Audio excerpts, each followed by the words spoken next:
Hello everyone, সবাইকে good morning. তো আজকে চলে এসেছি একটা মজাদার রেসিপি নিয়ে। যেহেতু আজকে আমার ছুটি আছে, শনিবার। তো আজকে ভাবলাম কিছু একটা মজাদার বানাই। মজাদার মানে কালকে 4টে রুটি বেঁচে গেছিলো, তো সেটা দিয়ে সবজি দিয়ে চাউমিন করব, মানে রুটি চাউমিন।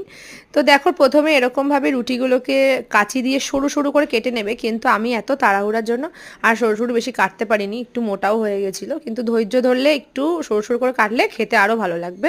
কিন্তু খেতে জাস্ট অসাম হয়েছে, তোমরা দেখো, দেখতে দেখলে বুঝতে পারবে। তো এখানে দিয়ে দিয়েছি সাদা তেল, আমি যেহেতু সাদা তেলের রান্নাটা করি। আর এখানে যত শীতকালে সবজি ছিল, গাজর, বিনস, পেঁয়াজ কলি, পেঁয়াজ, ধনেপাতা বলছি, বাঁধাকপি, সব দিয়ে দিয়ে ভাজা ভাজা হয়ে গেল। আর এখানে দেখো, এই যে সব কেটেও ফেলেছি, এই যে সব ভাজছি। একটু কড়াইশুঁটিও দেওয়া হয়েছিল, আর পেঁয়াজটা না প্রথমে ভুলে গেছিলাম, পরে দিয়েছি। আর দিয়েছি একটু টমেটো।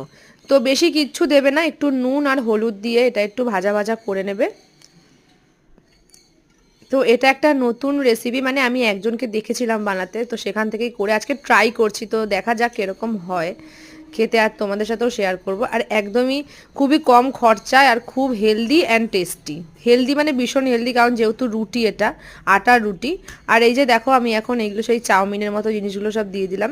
রুটিগুলো দিয়ে ভালো করে একটু ফ্রাই করে নেবে। আর আমি দিয়েছিলাম এর মধ্যে চাউমিনের মশলা, আমার কাছে একটু চাউমিনের মশলা ছিল, সেটা দিয়ে দিয়েছিলাম। আর এই যে দেখো, রেডি হয়ে গেল।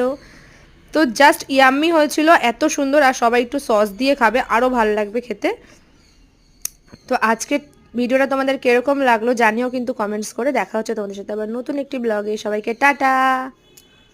দেখো, তৈরি হয়ে গেল ম্যাগি চাউমিন। আর আমার বরের রিয়াকশনটাও তোমাদের দেখাচ্ছি। এই যে আমার বর বলছে হেভি হয়েছে, হেভি, কিন্তু এখানে দিতে পারবো না, যেহেতু একটু গান চলছিল, কপিরাইট আসবে তাই। সত্যি খুব সুন্দর হয়েছিল। তো সবাইকে টাটা, দেখা হচ্ছে পরের ব্লগে।